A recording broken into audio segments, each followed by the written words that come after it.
atau senyum kepada saudara kita di bulan ini penuh dengan berkah. Tuftahu abwabul jinan, dibuka pintu-pintu surga. Dibuka. Wa tughlaq fihi abwabul jahim, dan ditutup pintu-pintu neraka. Apakah benar pintu surga dibuka? Iya. Surga sudah ada. Allah telah menciptakannya, dan pembangunan surga itu terus sesuai dengan amal kebajikan hamba, dan itu dibuka. Yang konsekuensinya kita akan melihat banyak amal kebajikan pada bulan Ramadan. Manusia yang dahulunya tidak pernah ke masjid, di bulan Ramadan ke masjid. Wa tughlaqu fihi abwabul jahim, pintu-pintu neraka ditutup. Tempat-tempat kemaksiatan kita lihat berkurang yang dibuka. Karena memang pintu nerakanya ditutup. Manusia yang biasa punya niat jahat, gak enak di bulan Ramadan. Masa pintu nerakanya ditutup, dia maksa mau masuk neraka. Wa tughallu fihi syayatin. Syaitan-syaitan dibelenggu. Fihi lailatun khairun min alfi syahr. Di bulan Ramadan ini ada satu malam yang lebih baik dari 1000 bulan. Man hurima khairaha faqad hurim. Yang terhalangi dari meraih malam Lailatul Qadar, maka dia adalah orang yang terhalangi dari kebaikan. Gimana enggak jemaah? Beramal sebulan, atau 10 hari, atau semalam, satu malam. Kalau kita dapat tuh satu malam, itu kita akan mendapatkan kebaikan yang lebih daripada umur seorang dokter sampai masa pensiun. Dia berkhidmat, dia berbuat baik, dia lelah, dia capek. Tiap tahun dia, tiap hari capeknya dokter nih. Sampai umur 60 tahun pensiun mungkin, atau sesudah atau sebelumnya, ada satu malam yang lebih baik dari 83 tahun. Orang beramal. Ahibati fillah, bicara keutamaan bulan Ramadan yang akan memotivasi kita untuk beramal soleh di dalamnya. Yang pertama, bulan ini dipilih oleh Allah Azza wa Jalla sebagai bulan diturunkannya kitab-kitab Allah. Sebagaimana dalam hadis yang diriwayatkan Ahmad dari Wathilah ibn al-Asqa. Ini kalau nggak salah Wathilah sahabat Nabi yang terakhir meninggal dunia. Dia meriwayatkan dari Rasulullah SAW, unzilat suhufu Ibrahim awal laylatin min Ramadan. Suhuf Nabi Ibrahim, kitab yang diturunkan kepada Nabi Ibrahim, itu turunnya pada malam pertama bulan Ramadan. Sedangkan Taurat pada hari ke-6 di bulan Ramadan. Sedangkan Injil pada hari ke-13 atau pada malam ke-13. Dan Zabur pada malam ke-18. Sedangkan Al-Quran pada malam 24 atau masuk ke malam 25 di bulan Ramadan. Syahrul Ramadan alladzi unzila fihi al-Quran. Bulan Ramadan yang diturunkan di dalamnya Al-Quran. Ini bulannya Al-Quran. Kalau bicara amal apa yang harus kita lakukan? Ya Qurannya dibaca. Sebagian kita ya mungkin sudah berumur. Di bulan Ramadan pun gak baca Quran. Kalau dikatakan gak wajib, ya yang wajib ketika sholat kita baca Al-Fatihah. Tapi ini bulan panen, Pak. Jadi dokter gak wajib. Ambil spesialis gak wajib. Kenapa engkau lakukan itu? Terus tatkala berbicara tentang bulan Ramadan, tentang membaca Al-Quranul Karim yang diturunkan di bulan Ramadan, lalu kita zuhud. Kita merasa nggak perlu. Ahibati fillah. Allah Azza wa Jalla berfirman di surat Yunus. Nah, di surat Yunus ayat 58. Apa kata Allah?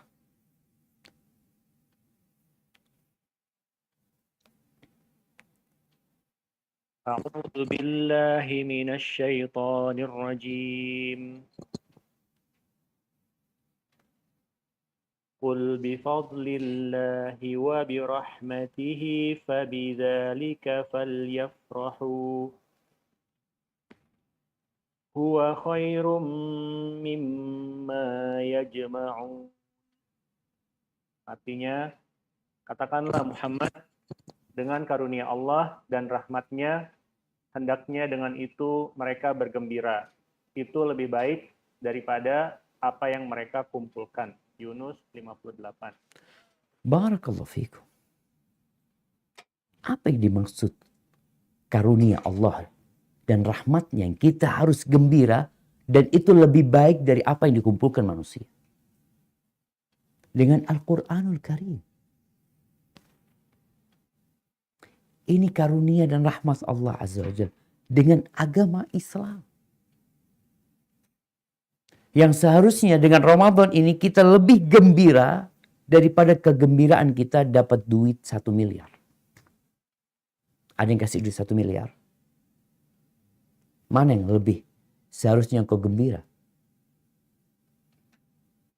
Dengan duit itu atau dengan Ramadan? Dengan diturunkannya Al-Quranul Karim. Allah mengatakan, huwa khairun mimma yajma'un. Itu lebih baik daripada dunia yang dikumpulkan manusia. Yang kedua, bicara keutamaan bulan Ramadan. Amalan apa yang paling utama? Puasa di bulan Ramadan. Ya. Rasulullah sallallahu alaihi wasallam mengatakan, qala Allah azza wa jalla, Allah berfirman, kullu amal ibni Adam lahu illa as-shaum fa innahu li wa ana ajzi bihi. Semua amalan manusia itu miliknya, milik manusia. Kecuali puasa itu milik aku, kata Allah Azza wa Jalla. Aku akan memberikan balasan atasnya. Rawahul Bukhari wa Muslim. Sejatinya semua amalan kan milik Allah. Kita beramal, sholat ya lillahi ta'ala. Haji lillahi ta'ala, sedekah lillahi ta'ala. Tapi kenapa khusus puasa ini Allah menyebutkan kecuali puasa itu milik? Ada apa sebenarnya? Balasan buat puasa tidak seperti balasan yang lainnya. Yang lainnya Allah tetapkan, al-hasanatu bi asyri amthaliha. Kebaikan dilipat gandakan jadi 10, jadi 700 kali lipat. Di antara pendapat para ulama ketika menerangkan puasa itu milik Allah, dia mengatakan bahwasanya amalan-amalan yang lainnya itu masih mungkin ada riya di dalam. Kecuali puasa, di mana tidak ada yang mengetahuinya dengan dia melakukan puasa kecuali Allah Azza wa Jalla. Salat itu ada gerakan yang dilakukan manusia. Sedekah itu ada sesuatu yang dikeluarkan. Haji apalagi, ketahuan orang berangkat haji. Tempatnya khusus, waktunya khusus. Sedangkan puasa ini tidak ada gerakan sama sekali. Apa gerakan kita ketika puasa? Gak ada. Oh, gerakan kita sholat tarawih? Enggak. Sholat tarawih itu tidak menjadi syarat puasa. Orang gak sholat tarawih tetap wajib puasa. Kecuali puasa. Itu milik Allah. Ini sebuah ibadah yang mengajarkan kepada kita muraqabatullah. Bagaimana kita senantiasa diawasi oleh Allah Azza wa Jalla. Dan ahibati fillah, orang yang puasa, kata Allah Azza wa Jalla dalam hadis qudsi itu, yada'u ta'amahu wa syarabahu min ajli, wa syahwatahu min ajli. Itu orang meninggalkan makan, minum syahwatnya karena orang itu tidak akan ketahuan puasa kecuali ketika ditanya, engkau puasa? Akhirnya mau nggak mau ngomong puasa. Kenapa harus ada pertanyaan? Karena memang tidak diketahui dia puasa atau tidak. Tapi kalau sholat kelihatan dia sedang sholat. Dia sedang berzikir. Dia sedang membaca Al-Quranul Karim. Dia sedang bersedekah. Tapi kalau puasa, makin nggak ketahuan. Diundang makan, makan. Fadhal. Dia nggak tahu kalau ini sedang puasa. Kecuali tatkala dia mengatakan, aku sedang puasa, afwan ya. Karena dia menyebutkan baru ketahuan. Ini benar-benar ibadah yang mengajarkan kepada kita, subhanallah. Bagaimana kita ikhlas. Merasa diawasin Allah. Istrinya tidak digaulin. Makanan di kamarnya. Minuman yang ada juga tidak dia makan dan minum. Ahibati fillah. Kemudian yang ketiga. Di bulan Ramadan ini ada satu malam yang lebih baik dari 1000 malam. Dari 1000 bulan. Satu malam yang lebih baik dari 1000 bulan. Yang tadi kita sudah sampaikan. Allah Azza wa Jalla berfirman, Lailatul Qadri khairun min alfi syahr. Lailatul Qadar itu lebih baik dari 1000 bulan. Kalau kita dapat satu malam ini, kita tahu umurnya umat Nabi SAW nggak panjang.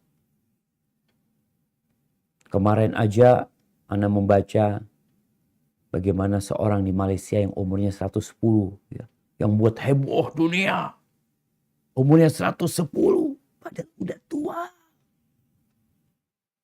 Udah tua renta dia. Umur umat Nabi SAW kata Nabi 60-70. Sedikit yang lewat itu. Sedangkan Lailatul Qadar itu lebih dari 83 tahun. 83 tahun. Gimana kalau antum selama 10 tahun dapat tuh Lailatul Qadar? Tiap tahun dapat. Seakan-akan antum dapat tambahan umur. 830 tahun. Umurnya Nabi Nuh alaihissalam ketika berdakwah, panjang beliau berdakwah itu 950 tahun berdakwah. Sedangkan umur beliau dikatakan sampai 1400 tahun. Nabi Adam alaihissalam 960 tahun. Baik, kalau engkau dapat Lailatul Qadar 20 tahun. Berarti umurmu, kalau bisa dihitung, itu umur tambahan 1600 ya. 63 tahun mungkin. Atau 66 tahun. Subhanallah. Nggak ada yang heboh dengan hal ini. Sehingga dia benar-benar mempersiapkan diri untuk mendapatkan satu malam yang lebih baik dari 1000 bulan. Sedangkan banyak orang sekarang nih di bulan Sya'ban, belum masuk Ramadan, persiapannya sudah mudik. Persiapannya untuk Idul Fitri. Sehingga pemerintah melihat hal itu, dia juga harus mempersiapkan diri larangan mudik. Karena orang-orang berpikir mudik. Coba orang-orang semuanya berpikir mencari Lailatul Qadar di bulan Ramadan. Kalau bicara amalan apa aja, ya semua amal soleh, khususnya salat malam. Man qama Lailatul Qadri imanan wa ihtisaban. Yang Lailatul Qadar dia bangun salat karena iman dan berharap pahala, diampuni dosa-dosa dia masa lalu, dan dia dapat tuh yang lebih baik dari 1000 bulan. Kemudian yang keempat, yang tadi kita juga sudah sampaikan ketika membaca sabda Nabi SAW, dibukanya pintu-pintu surga ditutupnya pintu-pintu neraka. Itu tidak terjadi kecuali di bulan Ramadan. Ada 11 bulan yang kita udah lewatin, nggak dibuka tuh pintu-pintu surga. Sekarang dibuka. Kalau ada mall baru dibuka dengan berbagai door prize, kemudian diskon-diskon yang gila-gilaan, orang tuh ngantri. Siap-siap, bahkan di kalendernya dia buletin terus. Mungkin dia akan pasang alarm, mengingatkan jangan lupa tanggal sekian. Itu awal pembukaan mall. Insya Allah akan ada bonus-bonus yang menggiurkan. Bulan Ramadan dibuka pintu surga, ditutup pintu neraka. Kemudian yang kelima, setan-setan dibelenggu. Di mana Allah Azza wa Jal ingin memberikan suasana yang mendukung dirimu. Ketika diturunkan Nabi Adam alaihissalam ke dunia ini, Allah mengingatkan tentang bahayanya setan. Ini musuh bagimu. Hati-hati dengan dia. Jangan sampai dari sejak awal sudah diingatkan ketika di surga dan ketika turun pun Allah mengatakan ba'dukum li ba'din adu. Kalian harus bermusuhan. Ini musuh kalian, setan ini. Karena setan ini sepanjang tahun dengan bebasnya menggoda, merayu, menipu daya manusia ini, Allah kesian sama hamba-hambanya. Maka akhirnya Allah sediakan bulan setannya dibelenggu. Sehingga nggak ada lagi alasan bagimu untuk mengatakan, ya ini gara-gara setan nih. Nggak ada. Udah dibelenggu setan. Hanya ada dua pilihan engkau. Ima engkau yang jadi setan. Karena ada setan dari manusia. Atau engkau sedang melanjutkan tugasnya setan. Perannya setan diambil. Karena kita ngelihat di bulan Ramadan ada orang yang gak berhenti berbuat dosa. Nih keutamaan yang keenam. Ketika awal malam Ramadan. Awal malam nanti. Itu ada yang menyeru. Kata Nabi SAW. Wa yunadi munadin. Yang menyeru mengatakan. Ya baghiyal khair. Aqbil. Wa ya baghiyal syarri aqsir. Wahai orang yang ingin kebaikan. Nih sekarang waktunya. Udah dimudahkan. Pintu surga dibuka. Jalan-jalan Masya Allah. Ada yang menguatkan hatimu. Dikuatkan hati kita. Karena kadangkala jamaah ada kebaikan. Ada musim kebaikan. Tapi kita nggak dikasih tahu. Kita nggak dipanggil gitu loh. Sehingga orang dapat mengatakan, Afwan, Anda nggak tahu, Anda nggak dipanggil. Ya Allah, engkau dipanggil. Makanya sekarang pintu surganya dibuka, nerakanya ditutup, setannya dibelenggu. Lalu setelah itu engkau dipanggil. Ada penyeru dalam hati kita. Yang menyeru kita. Yang mengingatkan. Setiap malam mengatakan, Ya baghiyal khair. Wahai orang yang ingin kebaikan. Yang ingin berbuat jahat. Mau apa lagi? Kurang apa lagi? Setannya dibelenggu, penyeru kebaikan, manggil-manggil kita. Makanya benar-benar kalau ada orang yang di bulan Ramadan ini tetap nggak berubah. Ya, orang yang sengsara. Jadi setan itu udah istirahat, bukan istirahat ya. Jadi memang ada kondisi hati ya. Yang setan tuh istirahat godain dia. Kenapa? Udah jadi tempatnya setan. Dia nggak capek-capek lagi godain sudah. Setannya dibelenggu, dia tetap jalan. Dosa-dosa tetap jalan. Yang ketujuh, Allah Jalla Jalaluh menjadikan Ramadan ini sebagai tempat ketaatan bersama. Di mana hal itu akan memotivasi orang untuk berbuat baik lagi. Artinya kalau kita berbuat baik tapi yang lainnya jahat kan sulit buat kita. Lingkungan mempengaruhi kita. Contohnya, kalau di kantor kita nggak ada yang, kita tuh berat banget melaksanakannya. Perempuan-perempuan, dia sendiri yang berjilbab, yang lainnya nggak ada yang pakai jilbab. Bahkan dia dibully. Tapi tatkala semuanya pada baik, kondisinya semua pada baik, kita jadi termotivasi lagi untuk berbuat baik. Jadi Allah sediakan benar-benar milieu yang mendukung kita untuk jadi orang baik. Di mana orang-orang semuanya puasa. Ya kalau kita bicara yang muslim ya hampir rata-rata semuanya puasa. Dan mereka berkumpul ketika sholat tarawih. Kita melihat masjid-masjid penuh. Yang tahun lalu mungkin ketika pandemi beberapa masjid ditutup. Tapi insya Allah tahun ini Ana baca edaran dari Kemenak mungkin ya. Diperbolehkan buka bersama, dibolehkan sholat tarawih bersama. Hanya tetap memperhatikan protokol kesehatan. Ya mungkin juga dikasih arahan untuk tidak melebihi 50%. Yang berada di masjid. Tetap kita melihat hal itu. Kemudian jiwa manusia ini termotivasi kalau ngelihat orang lain berbuat kebaikan. Kadang-kala kita di masjid nih. Kita di masjid. Males mau sholat ba'diyah. Males, capek. Tapi ngelihat semuanya pada sholat. Kita akhirnya jadi, semua pada sholat. Masa aku nggak sholat? Dia termotivasi. Bukan dia, bukan. Ini motivasi yang didapat dengan lingkungan.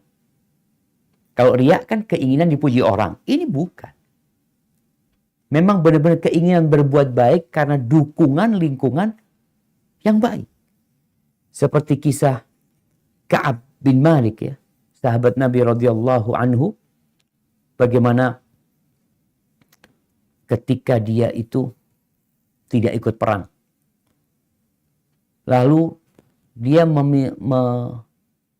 menjumpai Nabi alaihi salatu wassalam. Untuk menyampaikan bahwasanya absennya dia tidak ikut perang itu tanpa alasan. Kenapa kayak gitu? Akhirnya Ka'ab bin Malik ini diboikot. Nggak ada yang ngajak ngomong dia. Bahkan disuruh berpisah sama keluarganya, artinya meninggalkan keluarganya. Yang membuat Ka'ab bin Malik itu kuat ketika dia dikasih tahu ada 2 orang yang seperti engkau. Berarti aku nggak sendirian. Maka akhirnya Ka'ab lebih bersabar lagi. Begitu pula dalam Ramadan ini bagaimana Allah menyediakan milieu yang membuat engkau jadi lebih baik. Ahibatifillah. Kemudian yang ke-8. Nih bicara amalan-amalan kebaikan apa saja di bulan Ramadan. Maka semua amal kebaikan itu kumpul di bulan Ramadan. Sholat. Kalau sholat sebenarnya kita sholat kan sepanjang waktu. Tapi sholatnya ada tambahan nih. Sholat malam mungkin. Di bulan Ramadan, puasa, ada zakat fitri, kemudian ada baca Quran, kemudian berzikir, ada doa, ada sedekah, ada umroh, ada memberi buka orang puasa. Subhanallah, ini ngumpul di bulan Ramadan. Ada iktikaf lagi.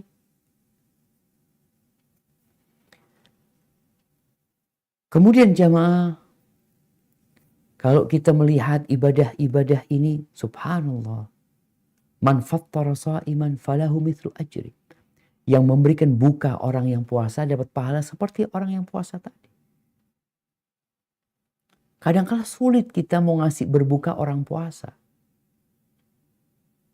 Ada puasa Senin Kemis, tapi kan sulit kita tahu dari mana Ustaz dia puasa. Ana mau kasih berbuka buat dia, takut nggak puasa. Ana mau tanya nggak enak. Kembali kepada yang awal tadi kita bicarakan. Ibadah puasa ini ibadah tanpa gerakan. Sehingga benar-benar lillahi ta'ala. Tapi di bulan Ramadan, antum kirim ke rumah siapapun insya Allah puasa. Antum kirim ke masjid manapun insya Allah ada orang-orang yang berbuka di sana. Ini keutamaan bulan Ramadan. Berkumpulnya segala ketaatan. Belum lagi kalau bicara umroh di bulan Ramadan. Itu seperti haji bersama Rasul SAW. Mungkin sekarang masih ditutup pintu umrah buat jemaah haji Indonesia, tapi paling tidak engkau sudah punya niat mau umrah di bulan Ramadan. Kemudian yang ke-9, Ramadan ini di dalamnya ada sebab-sebab yang banyak untuk diampuninya dosa, untuk dibebaskan dari api neraka. Kita ini nggak berhenti berbuat dosa, terus kita berbuat dosa, dan kita ingin diampuni oleh Allah Jalla Jalla. Maka Ramadan menjadi pintu yang sangat lebar untuk engkau masuki dan engkau keluar nggak punya dosa. Secara umum Nabi SAW mengatakan wa Ramadan ila Ramadan, dan dari satu Ramadan ke Ramadan selanjutnya kafaratun lima bainahuma, penghapusan dosa untuk yang di antara keduanya, idza jtunibatil kabair, apabila dosa-dosa besar dihindari. Jadi ada penghapusan dosa yang tiap hari, sholat yang 5 waktu. Kemudian tiap pekan, Jumat. Ada yang tiap tahun, Ramadan. Dan secara khusus Nabi SAW bersabda, man shama Ramadhana imanan wa ihtisaban, ghufira lahu ma taqaddama min dhanbi. Barang siapa yang berpuasa di bulan Ramadan karena iman, ini syaratnya. Jadi ingat, karena iman. Ada orang yang puasa karena ikut-ikutan, tapi dia berpuasa karena dia beriman. Yang kedua, ihtisaban, berharap pahala dari Allah Azza wa Jalla. Dia sedang mencari upah. Kita ini hidup jemaah pencari upah. Itu jiwa manusia. Kita bekerja cari upah. Mau itu guru, dosen, apalagi memang orang-orang yang bekerja cari upah, cari uang. Maka di bulan Ramadan, kalau engkau berpuasa karena beriman dan karena mencari upah kepada Allah Azza wa Jalla, Allah akan ampuni dosa-dosa yang telah lalu. Rawahul Bukhari dan Muslim. Dan Nabi juga mengatakan, man qama Ramadan. Tadi puasa. Sekarang, man qama Ramadan. Barang siapa yang sholat malam di bulan Ramadan, imanan wahtisaban. Kembali karena iman dan berharap pahala. Cari upah kita dari Allah Azza wa Jalla. Apa yang akan terjadi? Ghufira lahu ma taqaddama min dhanbi. Allah ampuni dosa-dosa dia yang lalu. Udah puasa diampuni. Tambah lagi sholat malam kita. Tambah lagi, man qama lailatal qadri imanan wahtisaban, ghufira lahu ma taqaddama min dhanbi. Barang siapa yang bangun di malam Lailatul Qadar, salat, iman, karena iman, begadangnya karena iman, salatnya karena iman, dan karena mencari upah. Bapak kita itu abd, bapak ana itu budak, ibu ana juga budak. Kakek anak juga budak. Nenek anak juga budak. Nasab anak ini bersambung semuanya anak sebagai budak. Kita budaknya Allah. Maka hadirkan mencari balasan dari Allah. Mencari keridhaan Allah. Mencari rahmat Allah. Jadi bukan sekedar rutinitas. Ya. Makanya nggak ada rasanya. Kenapa kita mendapatin orang-orang ketika sholat tarawih cari masjid yang paling cepat? Kenapa? Kalau bicara dia mencari upah, dia akan cari upah yang paling besar. Walaupun dikatakan ini agak jauh ya. Mulai dikatakan ini kamu kalau kerja di sini, ini upahnya 100.000 per malam. Tapi kalau kamu mau ada yang jaraknya 2 kilo dari sini. Kau berangkat ke sana. Kerjanya lebih berat lagi. Tapi gajinya 1 juta. Berangkat dia 1 juta. Dia tinggalkan yang 100.000. Dia ingin berkeringat, tapi mendapatkan upah yang lebih besar. Tatkala orang-orang sholat tarawih ada dalam benak dia mencari upah, maka dia akan cari masjid-masjid yang bacaannya enak, yang dia khusyuk, yang dia pulang dengan keyakinan. Semoga aku dapat upah yang sudah aku kerjakan. Oleh karena itu yang sudah kita bahas, perjalanan akhirat. Bagaimana tatkala pembagian rapot, ada yang mendapatkan rapot dengan tangan kanannya. Lalu dia mengatakan, ha umuqra'u kitabiyah. Kalian baca kitabku ini. Kalian baca. Inni dhonantu anni mulaqin hisab. Aku yakin aku akan dapatkan hisabku. Ketika hidup di dunia, dia yakin dia bekerja memang. Memang bukan dapat duit. Tapi dia dapat yang lebih baik daripada dunia dan isi. Kemudian jamaah yang ke-10. Keutamaan Ramadan ini. Ini adalah kesempatan kita untuk bergabung dengan orang-orang besar. Dengan orang-orang terkenal. Ya kita itu kan suka kalau ketemu orang terkenal. Orang-orang yang Masya Allah yang sulit ditemuin ya. Yang dia itu banyak fansnya. Kok bisa seperti itu? Suatu hari datang seorang laki-laki menjumpai Nabi alaihi salatu wassalam. Lalu dia berkata, ya Rasulullah. Dia mengatakan, wahai Rasulullah. Ara'aita in syahidtu an la ilaha illallah. Bagaimana pendapatmu kalau aku bersyahadat la ilaha illallah wa annaka Rasulullah. Wa sallaitu salawatul khams. Dan aku salat yang 5 waktu. Wa addaitu zakah. Dan aku membayar zakat. Wa sumtu ramadhana wa qumtu. Dan aku puasa di bulan Ramadan. Dan aku salat malam di bulan Ramadan. Famimman ana. Aku termasuk golongan yang mana? Faqala Rasulullah sallallahu alaihi wasallam minas siddiqin wasyuhada. Engkau akan dihimpun bersama orang-orang siddiqin dan orang-orang yang mati syahid. Kesempatan jamaah. Tapi ingat, tauhidnya dibenerin. 2 kalimat syahadat. Sholat. Karena ada orang puasa nggak sholat. Bukannya termasuk siddiqin. Termasuk bergabung sama Fir'aun, sama Qarun, sama Haman. Dengan penghuni neraka. Ketika mereka ditanya, masalakakum fi saqar. Kenapa kalian ada di neraka? Kenapa? Neraka saqar. Qalu lam nakum minal musallin. Ya kita dulu nggak sholat. Maka jangan sampai engkau puasa tapi nggak sholat. Sholatnya benerin dulu. Kemudian tadi zakat dibayar. Ini berkaitan dengan rukun Islam. Kalau semua dikerjain, maka akan termasuk as-siddiqin, as-syuhada. Mungkin kau nggak mati syahid. Tapi engkau dapat bergabung dengan mereka. Ahibati fillah.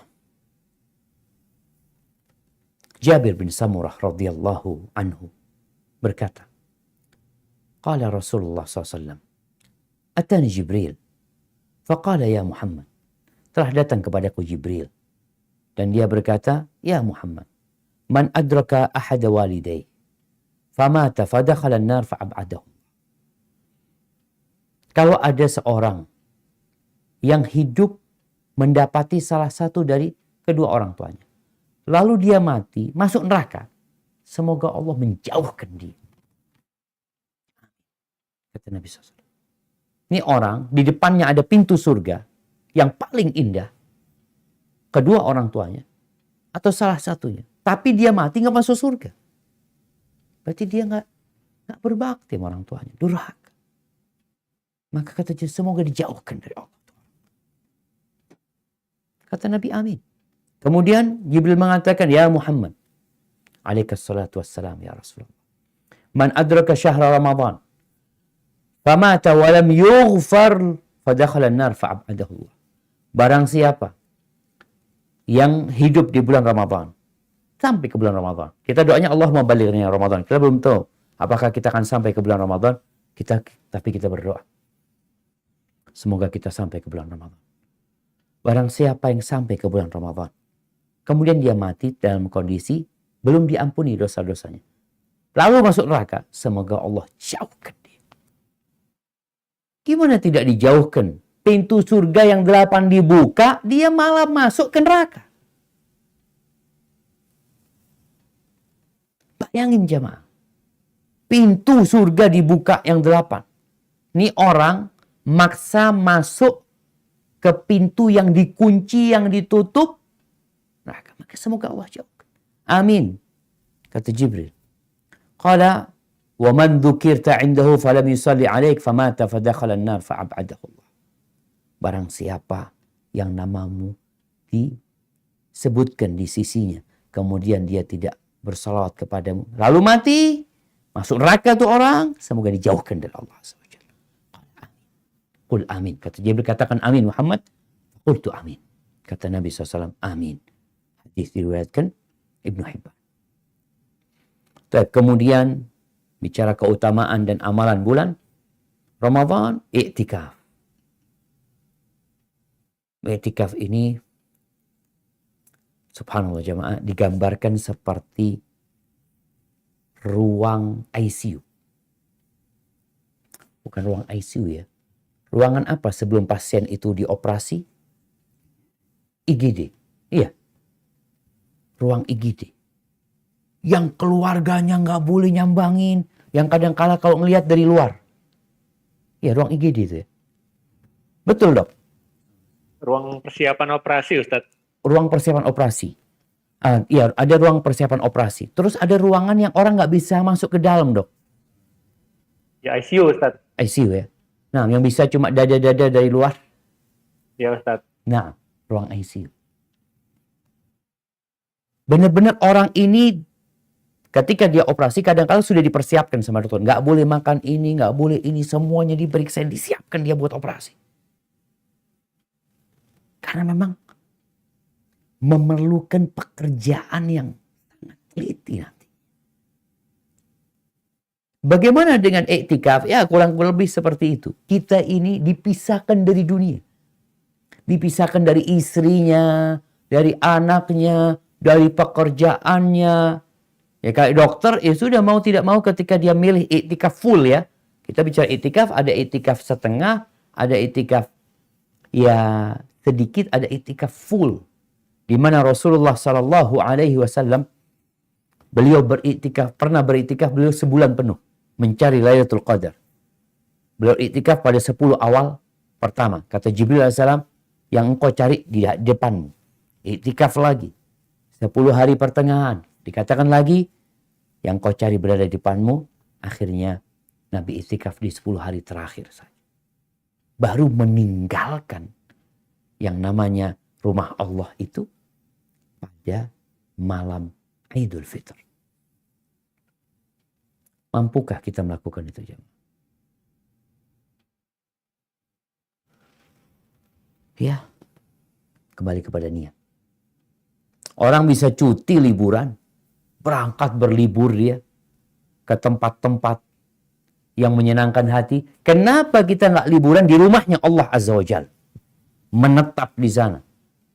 Yang selama ini selama 344 hari dia sibuk dengan dunianya full.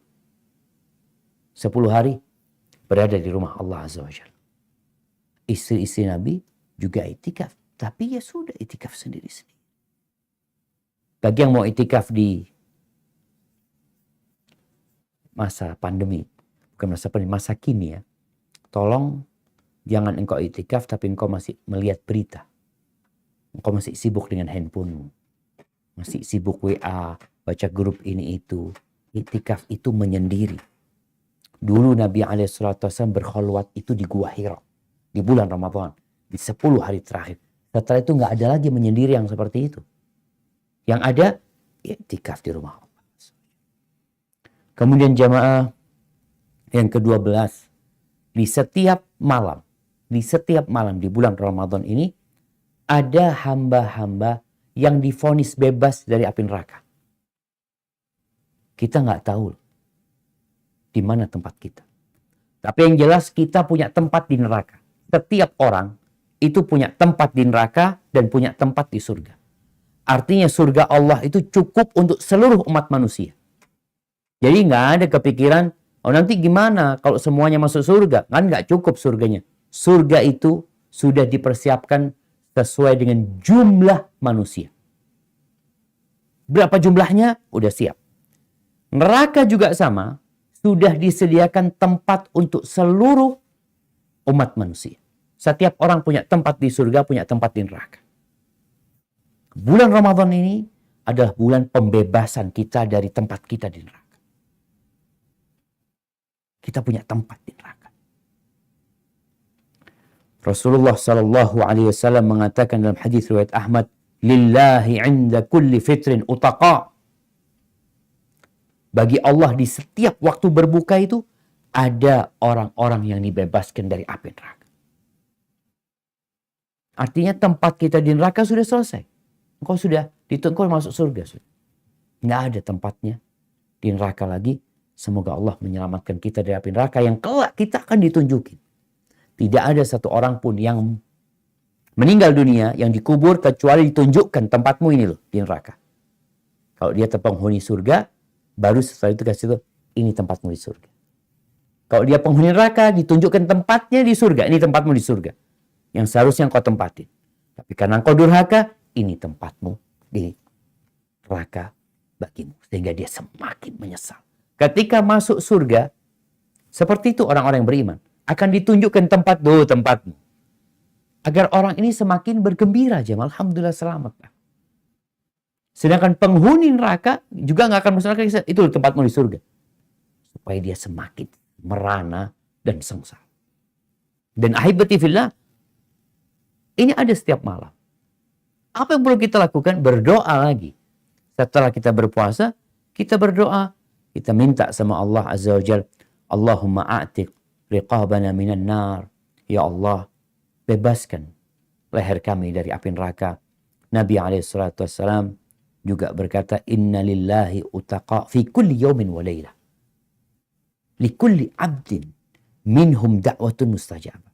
Ini mungkin yang ke-13, keutamaan yang 13 dan amalannya juga. Bahwasanya setiap malam itu ada hamba yang dibebaskan dari api neraka. Setiap malam. Maka doa, Allahumma a'tiq riqabana minan nar. Wa a'tiq riqaba aba'ina minan nar. Dan di setiap waktu berbuka itu, atau di setiap waktu puasa itu, ada doa yang mustajab. Ini buat orang puasa. Kalau pembebasan budak itu setiap malam di bulan Ramadan, dan pada waktu berbuka ada doa yang mustajab. Nabi SAW juga mengatakan, Thalathun la turaddu da'watuhum. Ada 3 orang yang tidak ditolak doa mereka. Apa? Salah satunya adalah as-saim hatta yuftir. Orang yang puasa sampai berbuka. Maka kalau bicara amalan apa, ketika mau berbuka, hendaklah kau berdoa. Menghadirkan karunia Allah tadi. Berkaitan dengan dibebaskannya hamba dari api neraka. Kemudian berkaitan dengan doa yang mustajab ketika berbuka. Ini orang-orang sebelum berbuka malah sibuk dengan perutnya. Engkau ini sedang puasa loh. Makan-makan. Kalau bicara berbuka, Nabi SAW berbuka apa sih? Orang yang gak biasa puasa, dia itu akan memikirkan makanan ketika berbuka. Bahkan dia akan mempersiapkan diri dengan berbagai menu untuk memenuhi perutnya. Sedangkan Rasulullah SAW, beliau berbuka dengan rutab, kurma yang masih basah. Kalau nggak ada, kurma yang kering. Kalau nggak musim, beliau makan kurma yang kering. Nggak ada kurma kering, hasawat minal ma'. Beliau meneguk beberapa tegukan air, kemudian sholat. Itu yang perlu dipikirkan, jemaah. Oleh karena itu, sebelum berbuka, nih waktu mustajab berdoa, jangan disia-siakan.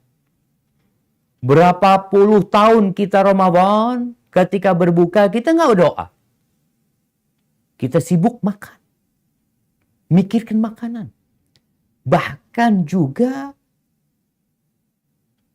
sibuk nonton. Waktu kita itu habis dengan nonton sesuatu yang nggak berguna. Padahal puasa ini bukan hanya puasa perut, jemaah. Juga puasa mata kita, puasa lisan kita, puasa pendengaran kita. Agar diterima sama Allah Azza wa Jalla. Kalau kita puasa perut aja, nggak diterima puasanya. Matanya tetap lihat yang haram. Telinganya tetap mendengar yang nggak boleh. Mulutnya tetap berbicara yang tidak diperbolehkan. Tangan dan kakinya melangkah atau berbuat yang tidak diridhai Allah Azza wa Jalla. Kemudian yang ke-14, puasa ini kelak akan memberikan syafaat pada hari kiamat. Bagaimana Rasulullah SAW mengatakan, as-siyam wal Qur'an. Puasa dan Quran itu yashfa'ani lil abdi yaumal qiyamah. Akan memberikan syafaat buat hamba pada hari kiamat. Yaqulu siyam. Puasa akan mengatakan, ay Rabbi, mana'tuhu at-ta'am wasyahawati bin nahar fasyaffi'ni fihi. Wahai Rabbku,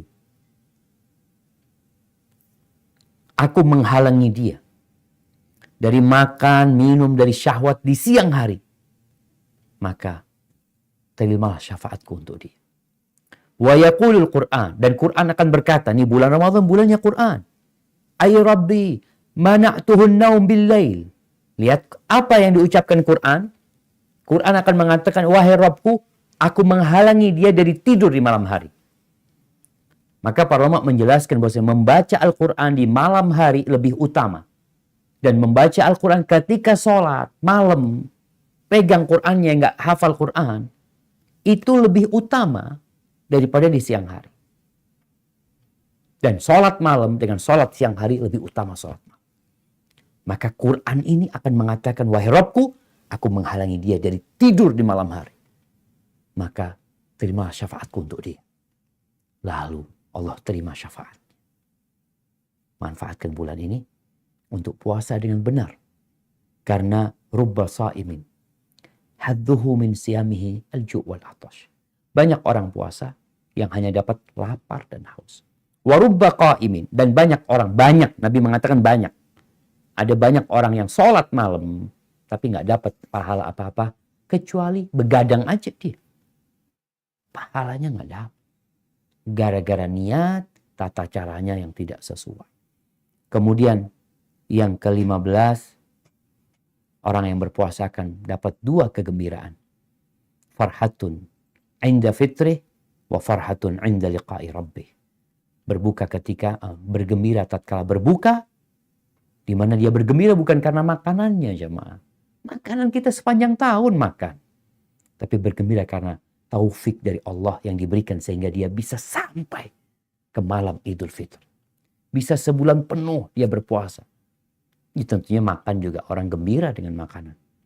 Yang kedua adalah kegembiraan tatkala berjumpa dengan Allah Azza wa Jalla, di mana Allah akan berikan balasan kepada dia yang tidak pernah dia bayangkan. Kemudian yang terakhir, jamaah, bulan Ramadan adalah bulan bertakwa. Sebagaimana firman Allah di Al-Baqarah 183, ya ayyuhalladzina amanu kutiba alaikumus siyam kama kutiba alal ladzina min qablikum la'allakum tattaqun. Diwajibkan atas kalian, wahai orang-orang beriman, berpuasa sebagaimana diwajibkan atas orang-orang sebelum kalian agar kalian bertakwa. Jadi ingat, Ramadan ini bulan takwa. Menjalankan perintah, menjauhi larangan. Jangan sampai perintah ditinggalkan, larangan digarap. Bagaimana kita akan jadi orang bertakwa tatkala memang kita tetap mengikuti syahwat dan mau kita sendiri. Hadza wallahu a'lam bissawab. Itu yang bisa Anda sampaikan pada kesempatan kali ini. Kurang lebihnya mohon maaf. Anda kembalikan ke Dr. Rian. Jazakumullah khair. Barakallahu fiik, jazakallahu khair Ustaz Syafiq atas nasihatnya. Jadi Anda rangkum ada 16 ya Ustaz ya tadi, amalan-amalan di bulan Ramadan. Nanti kita bisa simak kembali dari rekaman. Ini ada beberapa pertanyaan, tapi ada satu yang ingin bertanya langsung. Ini Ustaz, sudah ada raise hand dari Yuliza Bekasi. Pada Yuliza, dipersilakan untuk menyampaikan pertanyaannya secara langsung. Bismillah, Assalamualaikum warahmatullahi wabarakatuh. Barakallahu fiik Ustaz. Waalaikumsalam warahmatullahi wabarakatuh. Wa fiiki wa barak. Naam, tafadhali. Afwan Ustaz, ingin menyampaikan yang pertama, ada titipan pesan pertanyaan dari anak nih Ustaz, di luar tema.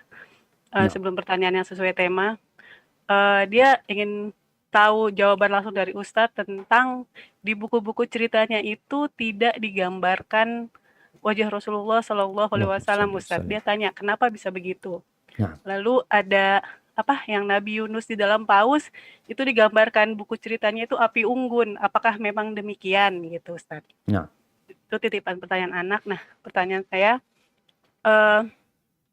apakah orang-orang yang terbiasa berpuasa sunnah selama 11 bulan di luar bulan Ramadan ini akan tetap mendapatkan pahala seperti ketika dia berpuasa sunnah, Ustadz? Karena kan di bulan Ramadan ini kan hanya puasa yang wajib gitu, Ustadz. Apakah dapat pahala double atau tidak? Mohon pencerahannya, Ustadz. Syukran, jazakallah khair. Barakallahu fikum. Nah, ahibati fillah. Ya berkaitan dengan kenapa kok nggak ada gambar Rasul sallallahu alaihi wasallam. Sedangkan Denmark bikin gambar. Ya. Karena kita tahu dalam agama kita, Rasulullah SAW mengatakan asyaddun nasi adaban yaumal qiyamah al-musawwir. Orang yang paling besar azabnya pada hari kiamat adalah tukang gambar, perupa. Itu yang azabnya paling besar. Kalau kita melihat sifat-sifat Nabi SAW yang digambarkan oleh para sahabat dalam hadis-hadisnya, mungkin sekali umat Islam menggambarkan gimana wajah Nabi SAW. Tapi mereka menggambarkannya di hati mereka. Maka seperti itu buat anaknya Ukhti Yuliza tadi.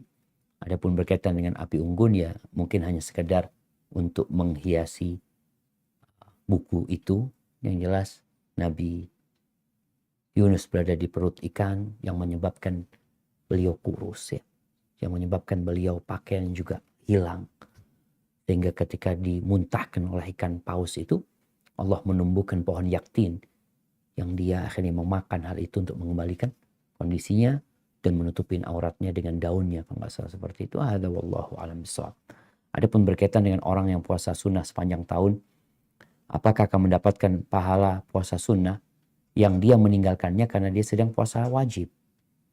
Rasulullah SAW mengatakan tentang pahala yang akan tetap berjalan adalah pahala buat orang yang musafir dan sakit. Seorang musafir dan sakit yang biasa beramal soleh, biasa sholat ke masjid, biasa puasa sunnah, biasa ngaji, biasa sedekah, biasa umroh, biasa haji. Tatkala dia tidak mengamalkan karena sakit dan karena musafir, maka pahalanya tetap dicatat. Adapun ketika masuk bulan Ramadan, maka tentunya dia biasa puasa hari Senin, dia biasa puasa hari Kamis. Di bulan Ramadan ada hari Senin dan Kamis. Tapi dia gantikan dengan yang wajib. Dan kita tahu ibadah wajib ini lebih dicintai Allah daripada yang sunnah. Maka insya Allah dia akan tetap mendapatkan pahala niat dia.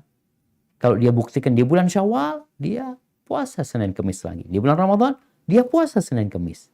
Dan bulan itu kita tahu, di bulan Ramadan ini, ya tetap Senin Kamis itu keutamaannya seperti di selain bulan Ramadan. Tapi keutamaannya malah plus. Kan diangkatnya amalan hari Senin dan Kamis. Di bulan Ramadan, sama amalan itu tetap diangkat. Jadi keutamaan hari Senin Kamis tetap dia akan mendapatkannya sebenarnya. Hadza wallahu a'lam bishawab. Jazakallah khairan Ustaz Syafiq atas jawabannya untuk Ukti Yaliza tadi ya. Ada pertanyaan Ustaz sebelum ke pertanyaan langsung. Ya, ada pertanyaan dari rekan kita Umah Hanafi di RSCM. Assalamualaikum, Afwan Ustaz mau bertanya. Apakah kita masih boleh berpuasa sunnah Senin Kamis 1 hari sebelum puasa Ramadan?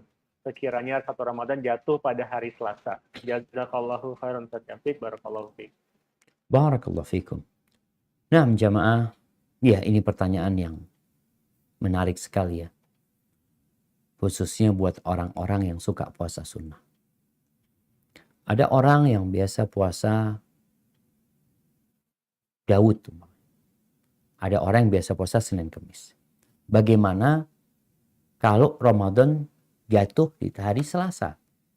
Sedangkan Rasulullah SAW mengatakan, La tuqaddimu Ramadana bisiyami yaumin au yaumin qablahu. Jangan dimulai Ramadan dengan berpuasa sehari atau 2 hari sebelumnya. Nggak boleh kita.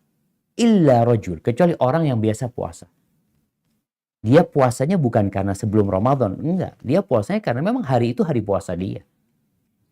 Ini buat orang yang rutin puasa Senin Kamis ya. Bukan dia hari Senin itu mau puasa. Nggak boleh. Berarti dia mendahului Ramadan dengan berpuasa. Tapi orang yang biasa puasa Senin Kamis, sehingga terhitung dia puasa hari Seninnya. Bukan hitungan sehari sebelum Ramadan. Intinya seperti itu. Buat orang yang biasa berpuasa. Atau kalau Ramadannya ternyata hari Rebo, dia biasa puasa Daud. Hari Senin dia nggak puasa. Berarti Selasa dia puasa. Boleh dia puasa, tafadhol dia puasa. Karena tujuannya sekali lagi bukan mendahului Ramadan dengan berpuasa. Ini buat orang yang terbiasa berpuasa sunnah. Nabi SAW tetap membolehkan mereka untuk berpuasa. Kemudian ada namanya Yaumus Syak. Hari yang diragukan. Hari yang diragukan itu tanggal 30 Sya'ban. Orang-orang tahu, ini udah masuk Ramadan apa bukan. Pada malam 29 itu mendung. Kelihatan. Terus gimana? Mau puasa. Yang puasa di hari keraguan itu terlarang. Nggak boleh berpuasa di hari yang diragukan. Dalam rangka kita, ya udahlah.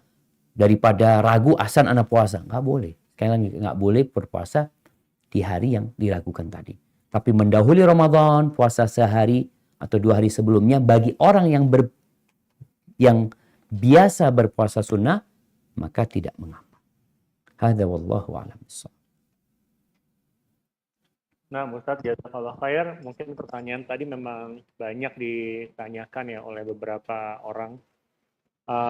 Berikutnya ada penanya langsung ini Ustadz. Ana persilakan Ibu Dewi Anggrahini untuk bertanya langsung. Silakan di unmute saja.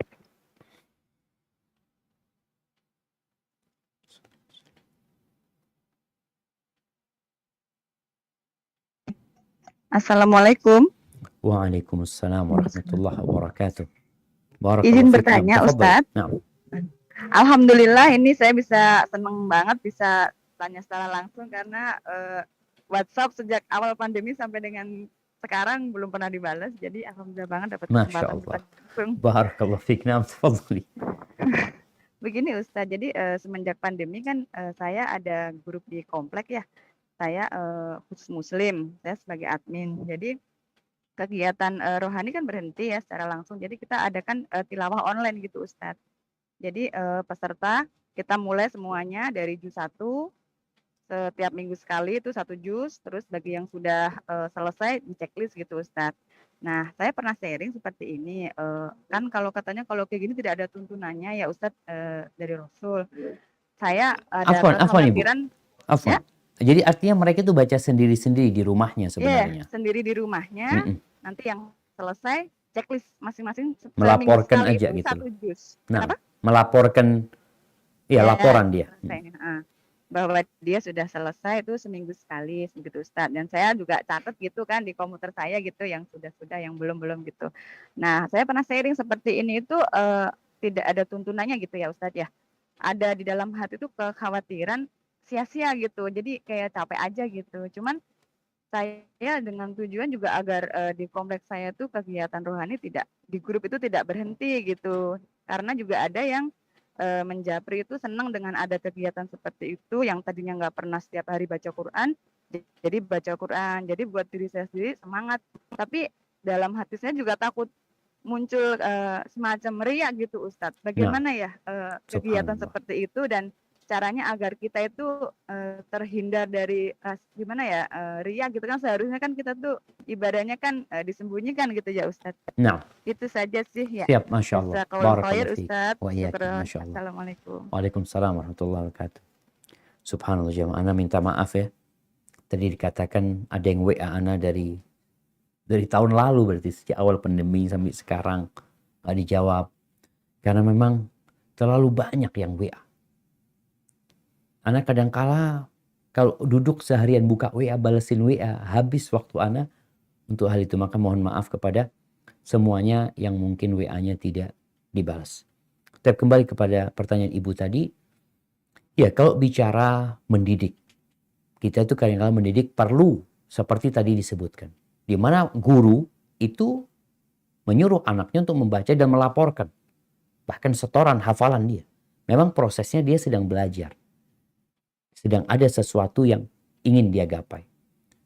Ini semua kembali kepada niat. Innamal a'malu binniyat. Tapi kalau sekedar tadi checklist laporan, wah sedang belajar, nanti akan ada ujian, ada tes umpamanya.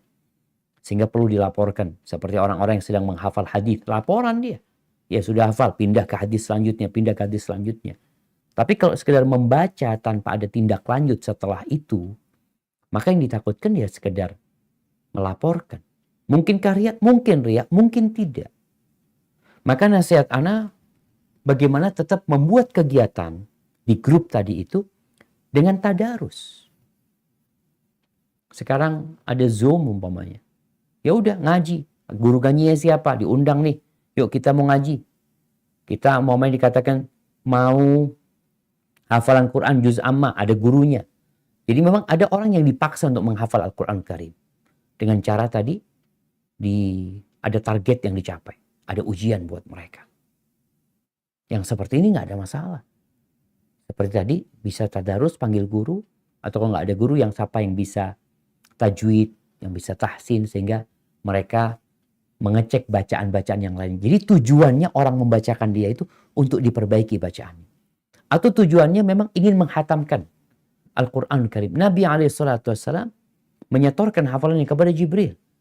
Dan Nabi SAW kadang-kala minta sahabat untuk membacakan kepada Nabi SAW. Nabi mau dengar.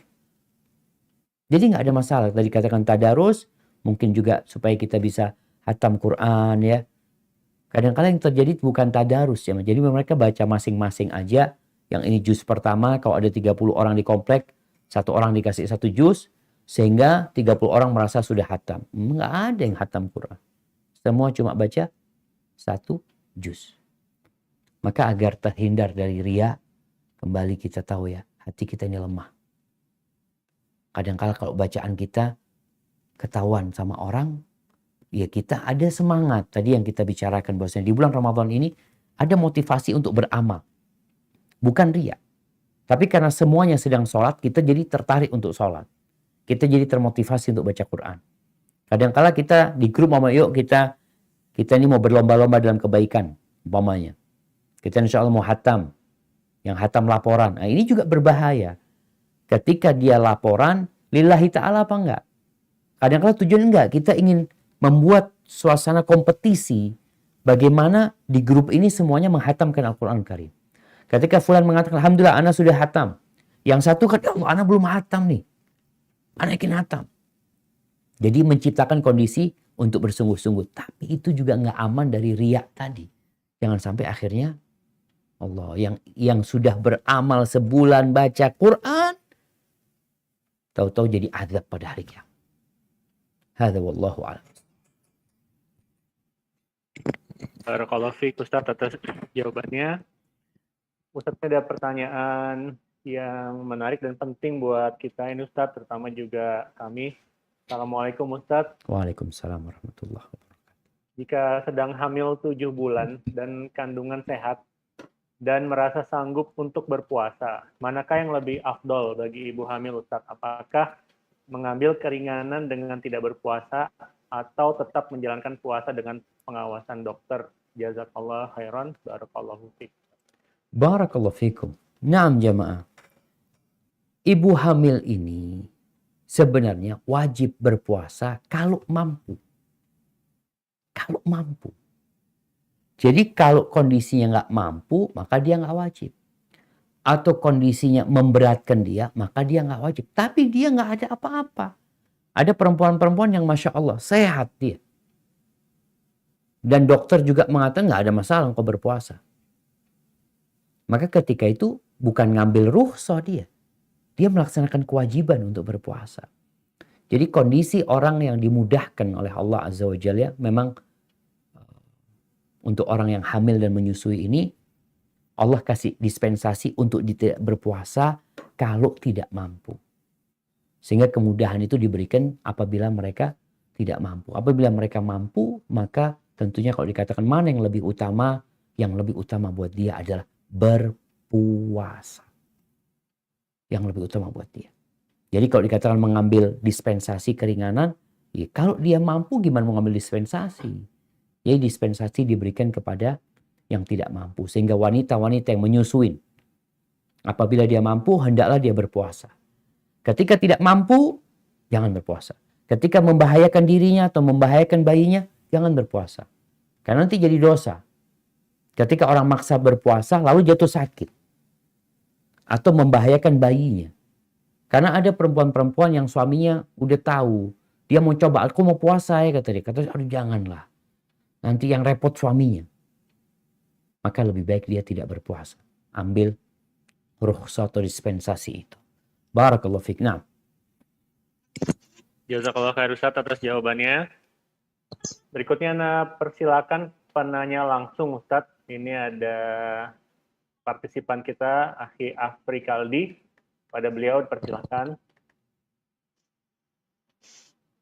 Bismillahirrahmanirrahim. Assalamualaikum warahmatullahi wabarakatuh. waalaikumsalam warahmatullahi wabarakatuh.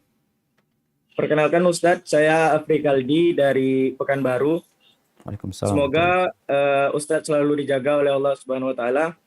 Izin bertanya Ustadz, apakah setelah kita mengikuti salat tarawih dan witir bersama imam di masjid, pada waktu sahur apakah kita boleh lagi mengulang sholat malam di rumah sendirian Ustadz?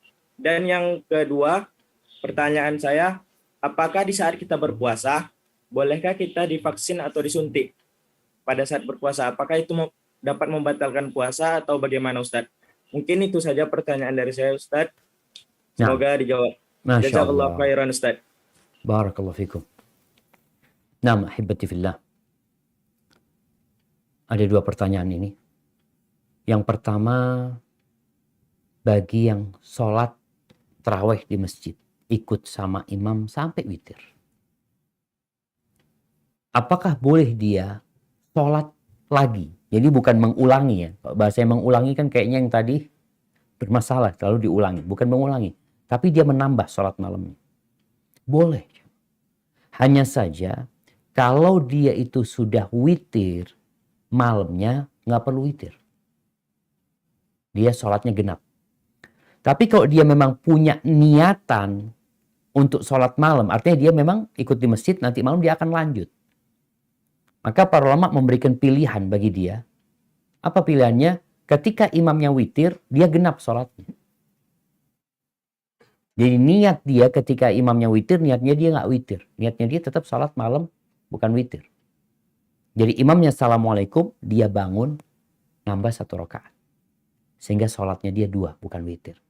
Maka bagi orang-orang yang memang tadi terbiasa sholat malam, menambah sholat malamnya, ketika dia sholat bersama imam, witirnya bisa dijadikan genap, sehingga dia witirnya baru di akhir malam. Tapi kalau dia mau ikut witir, nggak apa-apa, nanti di malam hari, dia tidak witir lagi. Oke, pertanyaan yang kedua, apa tadi lupa? Vaksin, nah. Iya, vaksin ini sebenarnya bicara tentang jarum suntik, suntikan itu yang masuk ke tubuh. Yang membatalkan puasa itu adalah makan dan minum dan syahwat kepada istri. Atau jima. Itu membatalkan puasa. Ada perkara-perkara yang dimasukkan makan dan minum. Tapi ada yang tidak.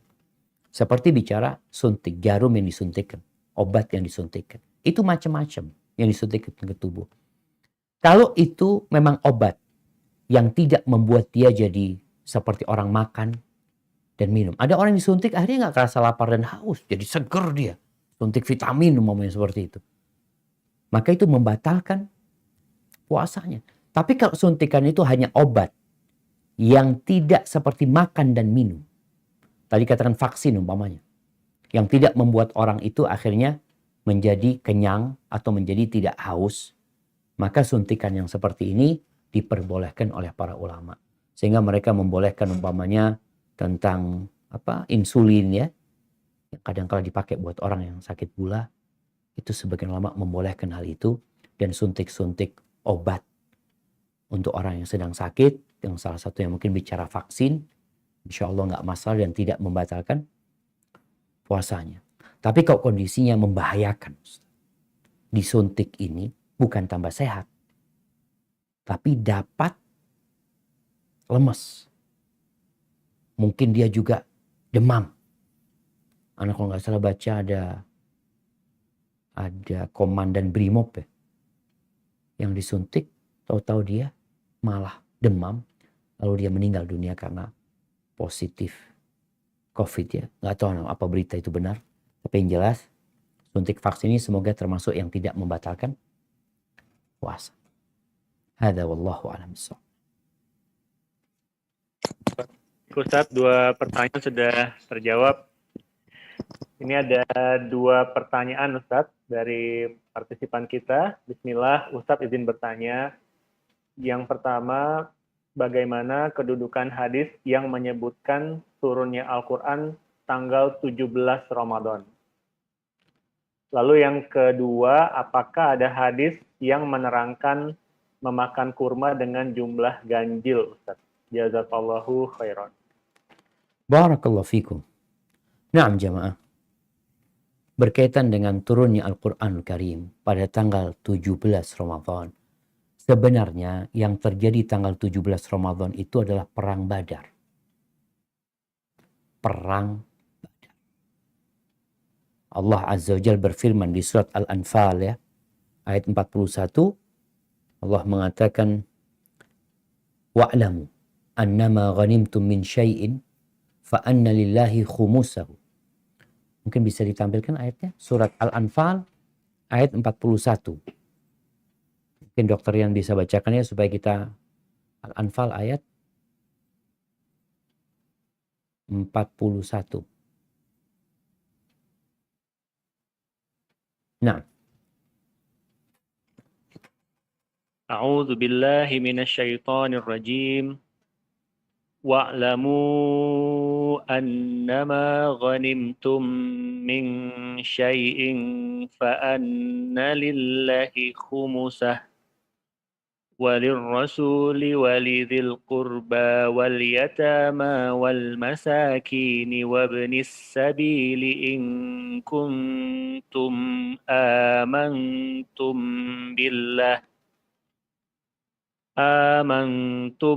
بالله وما أنزلنا على عبدنا يوم الفرقان يوم التقى الجمعان والله على كل شيء قدير.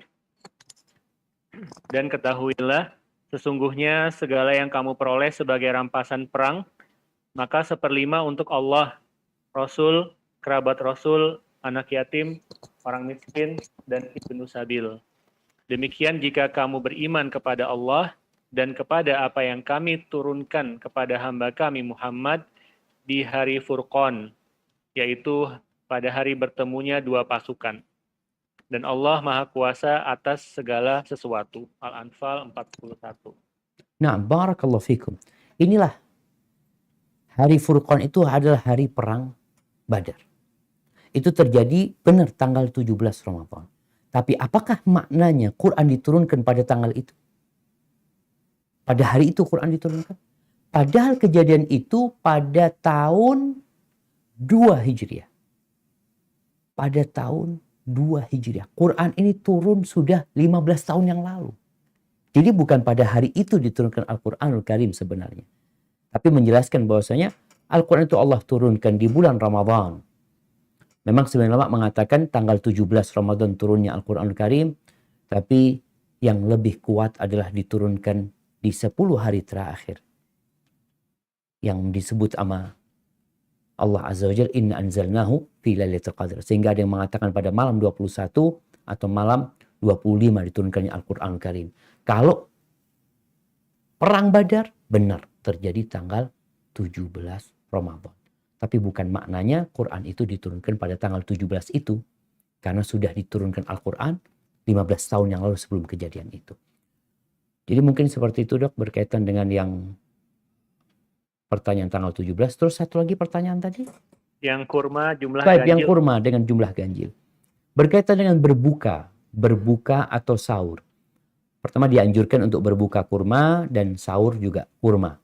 Bahkan Nabi SAW mengatakan, ni'ma sahuril mu'min at-tamar. Sebaik-baiknya sahurnya orang beriman adalah kurma. Apakah dianjurkan makan dengan jumlah ganjil? Untuk berbuka dan sahur tidak ada hadisnya. Tapi ada hadis di mana Rasul SAW kalau mau berangkat sholat Idul Fitr, itu beliau mengkonsumsi kurma, disebutkan dengan jumlah ganjil. Tapi bukan berarti kalau kita berbuka dan sahur dianjurkan jumlah ganjil. Jadi yang dianjurkan ganjil itu adalah, dan ceritanya perawi hadis ini, wa kana ya'kuluhunna witran. Nabi makan kurmanya secara ganjil. Itu yang dianjurkan untuk makan secara ganjil. Secara umum jamaah, Allah itu cinta sama yang ganjil. Allah itu juga ganjil, Allah cinta dengan ya Allah. Dialah yang sendirian, dialah yang esa. Sehingga kita dalam mentauhidkan Allah Azza wa Jalla, adapun bicara makan, nggak harus ganjil kita makan. Kalaupun makan genap, kadang-kala ada orang ya, makannya sudah 8 gitu ya. Kalau ganjil lagi, tambah banyak dia makannya gitu loh. Dia berhenti 8 nggak ada masalah. Dan anjuran untuk makan ganjil itu, yang ada riwayat adalah, tadi ketika berangkat sholat Idul Fitri, di mana seorang yang selesai Ramadan nggak boleh puasa di Idul Fitri, maka dia makan kurma dan dianjurkan makannya ganjil. Barakallahu fikum. Nah, Barakallahu fikum Ustaz atas jawabannya. Ini pertanyaan berikutnya Ustaz terkait tentang kesehatan perempuan ini Ustaz. Bismillah, Assalamualaikum Ustaz. Waalaikumsalam. Semoga Ustaz, keluarga, tim, dan seluruh jamaah segenap kaum muslimin selalu dalam penjagaan Allah Ta'ala. Allahumma amin. Amin. Ada 2 pertanyaan Ustaz dari Faiz. Yang pertama, jika seorang muslimah keluar darah haid lagi setelah mandi wajib, jadi di hari ke-6 dikiranya sudah bersih, ia mandi wajib, ternyata belum, karena ia biasanya 7 hari. Apakah ia tetap berpuasa atau membatalkannya? Lalu pertanyaan kedua terkait haid. Jika waktu bersih haidnya adalah waktu asar, apakah ia mesti mengqadha sholat zuhurnya Ustaz? Jazakallah khairan wa barakallahu fiik. Nah, barakallahu fiik ya. Berkaitan dengan perempuan yang merasa dirinya sudah suci, dia sudah niat puasa, dia mau sholat juga, tahu-tahu keluar lagi darah tersebut. Apa yang harus dia lakukan? Ya bukan dikatakan apakah dia wajib membatalkan puasanya, batal secara otomatis. Ketika datang bulan, batal secara otomatis. Nggak boleh dia puasa, bahkan dosa ketika itu dia berpuasa. Sehingga para wanita hendaklah berhati-hati, mungkin dia punya niat baik, tapi kadangkala dia lupa. Niat baik ini harus dibarengi dengan ilmu. Sehingga tidak salah dalam beribadah kepada Allah Azza wa Jalla. Baik, berkaitan dengan perempuan yang mungkin dia suci, kondisi perempuan yang datang bulan ini bisa jadi dia datang bulan pas zuhur, udah masuk waktu zuhur. Apakah nanti ketika dia suci dia harus mengqadha salat zuhurnya? Enggak. Pendapatnya kuat enggak. Kenapa? Karena dia meninggalkan salat itu dalam kondisi uzur. Bagaimana kalau dia umpamanya bersihnya waktu asar? Apakah dia wajib mengqadha salat zuhurnya? Atau bersihnya waktu isya? Apakah dia wajib mengqadha waktu maghribnya? Masalah ini ada khilaf di antara para ulama. Mereka sebagian berpendapat karena salatnya ini bisa digabungin ya, maka dia jamak salatnya itu. Tapi pendapat yang insya Allah yang lebih kuat, enggak. Karena dia memang enggak wajib salat zuhur. Salat zuhur itu wajib buat orang yang bersihnya di waktu zuhur. Dia bersihnya waktu asar. Maka waktu itulah yang dia kerjakan. Hadza wallahu a'lam bissawab. Barakallahu fikum atas jawabannya. Ana rasa cukup jelas ya. Ini ada pertanyaan juga Ustadz terkait tidak secara langsung dengan Ramadan, tapi ikhtiar untuk meningkatkan ibadah di bulan Ramadan Ustadz. Ya. Pertanyaan dari Mas Renaldi Mulyono. Assalamualaikum warahmatullahi wabarakatuh. Waalaikumsalam warahmatullahi wabarakatuh. Nah, yang pertama berkaitan dengan ayat rahmat dan ayat azab. Apakah doa yang harus dibaca ketika menjumpai kedua ayat tersebut, Ustadz? Dan apakah perkara ini hanya berlaku ketika sholat malam saja? Kemudian pertanyaan kedua, Ustadz, dalam rangka memperlama ruku, i'tidal, serta sujud, apakah boleh membaca doanya lebih dari 3 kali dan bervariasi? Jadi tidak hanya satu doa saja. Masya Allah. Jazakallahu khairan Ustaz. Nah, barakallahu fiik. Ya, ahibbatillah, berkaitan dengan ini adab membaca Al-Quranul Karim, di mana Rasul SAW ketika beliau sholat malam, beliau itu kalau lewat ayat adab berlindung dari adab Allah, lewat ayat rahmat minta rahmat Allah, lewat ayat tasbih beliau bertasbih kepada Allah Azza wa Jal. Maka apa yang dibaca? Ya kalau dia lewat ayat adab, dia bisa mengatakan ayat tentang neraka, dia mengatakan a'udzubillahi minan nar. Kalau bicara tentang azab dunia yang mungkin Allah akan turunkan, a'udzubika min adzabika, berlindung dari azab Allah Azza wa Jal. Ketika ayat rahmat, dia mengatakan Allahumma inni as'aluka min rahmatik, atau dia mengatakan Allahumma inni as'aluka al-jannah. Jadi tidak ada doa khusus yang harus dibaca pada waktu itu atau redaksi khusus. Tapi yang jelas usahakan membacanya dengan berbahasa Arab, sebagaimana kita tahu Nabi SAW begitu doanya. Ini berkaitan dengan doa. Terus apakah itu khusus untuk sholat malam? Itu lebih khusus untuk membaca Al-Quran sebenarnya. Jadi ketika kita duduk baca Quran, nggak sholat pun lewat ayat rahmat, minta rahmat Allah. Jadi bukan dalam posisi sholat aja. Tapi dalam posisi kita di luar sholat, kita baca. Kalaupun kita lagi sholat duha, sholat sunnah, lewat ayat itu kita mau berdoa, tafadhol. Karena memang yang dilihat di sholat sunnah, Nabi memperbolehkan hal itu. Sedangkan sholat wajib, Nabi SAW tidak berhenti seperti ketika beliau sholat sunnah. Dan kemudian pertanyaan yang kedua, jadi lupa. Tadi Ustadz doa ketika ruku, i'tidal dan sujud. Nah, doa ketika ruku ya, bagaimana Nabi SAW ketika ruku. Rukunya itu hampir seperti bacaan 5 juz. Katanya Hudzaifah bin Yaman, Nabi yang dibaca ketika ruku itu satu aja. Subhana rabbiyal azim, subhana rabbiyal azim, subhana rabbiyal azim, subhana. Ketika sujud yang dibaca subhana rabbiyal azim. Akan tetapi kita tahu Nabi mengajarkan kepada kita banyak sekali bacaan yang boleh dibaca ketika ruku, ketika sujud, sehingga ketika orang itu mau baca doa itu diperbolehkan. Apalagi ketika sujud, selain dia bervariasi di bacaannya, dia juga memperbanyak doanya memohon kepada Allah Azza wa Jal ketika itu. Namun perlu diperhatikan ini dalam kondisi sholat sunnah ya. Kalau sholat wajib, imam hendaklah memperhatikan makmumnya. Karena kalau sholat sunnah itu orang boleh duduk ketika dia capek dan boleh dia nggak ikut, dia pulang. Tapi kalau sholat wajib, imamnya umpamanya bacanya Al-Baqarah, sudah baca Al-Baqarah, rukunya panjang, maka dia akan menyusahkan orang banyak. Hendaklah dia memperhatikan hal itu. Hada wallahu a'lam bissawab. Nah. Nah, Ustadz, ini pertanyaan masih ada 2-3 lagi nih, Ustadz. Tafadhal. Nah. Jadi ini dari rekan kita Yulia di RSUD Kemayoran, Jakarta ini, Ustadz. Terkait dengan sholat berjamaah di masjid. Assalamualaikum, Ustadz. Waalaikumsalam warahmatullahi wabarakatuh. Izin bertanya, Ustadz, bagaimana hukumnya sholat jamaah menggunakan masker seperti yang sekarang ini dan diberi jarak? Karena ketentuannya sholat itu kan seharusnya merapatkan barisan. Jazakallahu khair. Barakallahu fikum. Ya jamaah, ini pertanyaan sebenarnya pertanyaan lama ya. Dari sejak awal pandemi ketika ribut sholat dengan berjarak, sholat pakai masker, sedangkan kita nggak boleh menutup wajah kita ketika sholat, kita diperintahkan merapat. Sahih. Nggak salah itu semua. Kita diperintahkan untuk itu.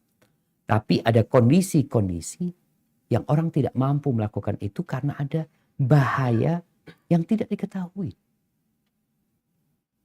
Sehingga jaga jarak.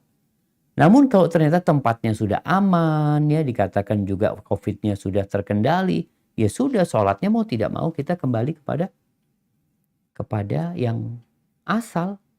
Seperti yang diperintahkan oleh Nabi SAW. Seperti sholat ketika khauf, sholat ketika perang, itu beda sholatnya, berbeda. Kalau bicara soft ya, jangan softnya, gerakannya beda. Makmum ini yang seharusnya ngikutin imam. Yang kata Nabi SAW, innama ju'ilal imam liyu'tamma bihi. Imam itu dijadikan untuk diikuti. Imam itu dijadikan untuk diikuti. Ketika sholat khauf, nggak jadi diikutin. Imamnya ruku, sujud, ini makmum belakang berdiri pegang senjata. Nanti setelah itu baru dia ruku dan sujud. Jadi ada kondisi-kondisi ternyata sholat itu berubah. mengikuti kondisi yang ada. Dan sedangkan kondisi pandemi ini ya untuk daerah-daerah yang memang masih menakutkan COVID-nya, insya Allah nggak ada masalah. Dan Allah tahu kenapa dia melakukan itu, bukan karena dia benci kepada sunnah, bukan dia karena ingin menyelisihin aturan agama, tapi karena kondisi yang mendesak. Hadza wallahu a'lam bishawab. Nah, Ustadz, ini udah jelas memang banyak dibahas sejak awal pandemi topik ini, Ustadz ya. Nah, Ini ada pertanyaan berikutnya, Ustadz, terkait ibadah Ramadan. Tadi Ustadz paparkan di poin nomor 11 tentang itikaf. Assalamualaikum, Ustadz. waalaikumsalam warahmatullahi wabarakatuh. Afwan izin bertanya, Ustadz, bagaimana jika perempuan di masa pandemi ini panduannya untuk itikaf, Ustadz? Apakah harus di masjid juga? Jazakallahu khairan. Barakallahu fikum. Naam, ahibati fillah. Kalau bicara bagaimana panduan iktikaf, apakah harus di masjid? Yang namanya iktikaf itu al-lubthu fil masjid. Tinggal di masjid. Jadi nggak bisa tinggal di rumah dikatakan iktikaf. Sebagaimana orang-orang yang sholat di rumah tidak bisa dikatakan sholatnya di masjid. Karena kondisi pandemi dia sholat di rumah boleh, tapi bukan berarti rumahnya jadi masjid. Bahkan para ulama berbincang apakah boleh iktikaf di selain masjid yang ketiga. Yang 3 masjid, Masjidil Haram, Masjid Nabawi, Masjidil Aqsa. Apakah boleh diiktikaf atau boleh iktikaf di selain 3 masjid itu? Ada yang mengatakan nggak boleh. Karena ada hadis yang mengatakan hal itu. Tapi maksudnya dia tidak ada iktikaf yang sempurna yang tentunya pahala yang berlipat ganda seperti di 3 masjid tadi. Sehingga orang yang berada di rumah dia tidak iktikaf. Tapi dia bisa mengkondisikan rumahnya untuk menjadi tempat ibadah yang mendukung dia. Karena namanya di masjid kan kita suasananya ngelihat ya Allah orang-orang pada sholat ya. Kita nggak ngelihat kasur, kita nggak ngelihat apa-apa kecuali ya udah yang ada di masjid. Maka dianjurkan di rumah kan punya musola umpamanya tempat sholat yang dikhususkan. Sehingga tempatnya itu ya nggak ada hal-hal yang melalaikan dan menggoda dia ketika dia sholat di sana. Itu bisa.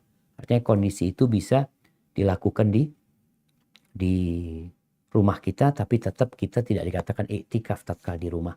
Namun dia berusaha untuk lebih maksimal beribadah ketika nggak bisa ke masjid. Atau masjid tempat kita iktikaf ditutup saat nggak boleh iktikaf ya. Seperti itu. Hadza wallahu a'lam bishawab. Nah, Ustadz, ini ada pertanyaan juga, Ustadz, dari rekan kita. Assalamualaikum, Ustadz. Waalaikumsalam warahmatullahi wabarakatuh. Ini terkait pembatal atau pengurang pahala Ramadan kelihatannya, Ustadz. Izin bertanya, jika selama Ramadan belum bisa menahan amarah, apakah ini termasuk pembatal puasa Ramadan atau bagaimana, Ustadz? Jazakallah khair. Masya Allah, barakallahu fikum.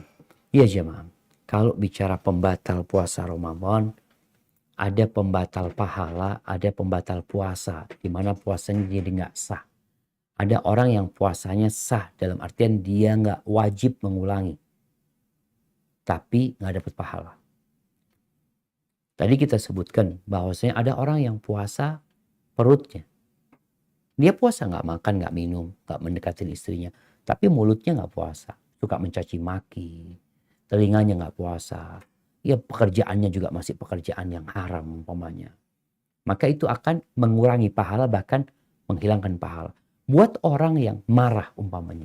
Nabi SAW mengatakan, "Idza kana yawmu sawmi ahadikum fala yarfuth wala yaskhab wala yajhal." Apabila seorang sedang puasa, janganlah dia ngomong yang kotor. Jangan memaki juga dia. In sabahu ahadun aw qatalahu. Kalau ada yang memancing emosi dia, mengajak berantem dia, memaki dia, maka katakan aku puasa, aku puasa. Sehingga orang yang marah umpamanya, tapi dia masih bisa mengontrol amarahnya, tidak sampai mengucapkan kata-kata yang kotor, kata-kata yang buruk, maka insya Allah masih aman. Tapi kalau amarah itu membuat dia tangannya bergerak, memukul, lisannya keluar, memaki, maka akan berbahaya dengan pahala puasa dia, walaupun puasanya nggak batal. Artinya tidak dikatakan engkau kemarin marah ya, engkau berarti punya utang 1 hari. Tidak. Jadi pembatal puasa itu jelas, tapi ada pembatal pahala atau pengurang pahala kita, yang Nabi SAW mengatakan, man lam yada' qawla zuri wal amala bihi wal jahla falaysa lillahi hajatun fi an yada'a ta'amahu wa syarabahu. Barang siapa yang tatkala berpuasa, dia tidak meninggalkan ucapan-ucapan palsu, kata-kata dusta, perbuatan-perbuatan nista, menjahilin orang, maka Allah nggak butuh dengan puasa dia. Dia tinggalkan makan dan minum, sedangkan yang haram dia masih kerjakan. Hada wallahu a'lam bishawab. Nah, Ustaz, ada 2 pertanyaan yang belum terjawab nih di kolom chat Zoom, Ustaz. Masya Allah. Ya, mau adzan kita ini. Belum, Zul. Baik, Ustaz. Silahkan, Ini Dok. yang Sedikit pertama, lagi adzan kita ini, Dok. Gimana, Ustaz? Tafadhol, Dok. Mungkin satu dibacakan, Dok. Nah, Ustaz. Jadi ini terkait doa saat sujud, Ustaz. Ada pertanyaan. Assalamualaikum, Ustaz. Waalaikumsalam. Bagaimana kedudukan doa kita di beberapa doa yang kita panjatkan di saat sujud? Jadi ada yang sekali bacanya, ada yang 3 kali. Apakah ini membedakan tingkat kepentingan dan keseriusan, serta tingkat kemungkinan doa yang 3 kali itu akan lebih cepat dikabulkan dibanding doa yang sekali? Jadi jumlah doa saat sujud kita mempengaruhi nggak, Ustaz? Jazakallahu khair. Nah, barakallahu fikum. Ya, ahibati fillah, berkaitan dengan jumlah doa kita. Jadi ada doa itu yang memang semakin banyak semakin baik. Kalau memang aturannya seperti itu, maka kita memperbanyak. Nabi SAW mengulang-ulangi, bahkan doa sujud itu, beliau kalau bicara baca subhana rabbiyal a'la, mungkin bisa puluhan, entah apa sampai ratusan kali ketika panjang sekali sujudnya Nabi SAW membaca itu. Dalam hadis Hudzaifah bin Yaman. Sehingga ketika orang membacanya sekali, berbeda dengan yang membaca 3 kali. Yang baca lebih dari itu, maka lebih utama. Kalau memang dianjurkan untuk memperbanyak. Dan bicara zikir ini Allah mengatakan, fadhkurullaha dzikran katsira. Maka berzikirlah kepada Allah yang banyak sekali. Baca Al-Fatihah nggak boleh 2 kali, karena bacaannya sekali. Tapi ada bacaan-bacaan yang kita diperintahkan untuk berulang kali, yang ini menunjukkan kita bersungguh-sungguh meminta kepada Allah. Atau bukan zikirnya, doanya. Kita minta sesuatu. Maka kita mengatakan, Rabbi zidni ilman, Rabbi zidni ilman, Rabbi zidni ilman. Allah itu suka dengan orang ketika berdoa maksa. Yang tentunya dia mengulang-ulang doanya, sebagaimana Nabi SAW ketika berdoa, beliau juga mengulang-ulang bacaannya.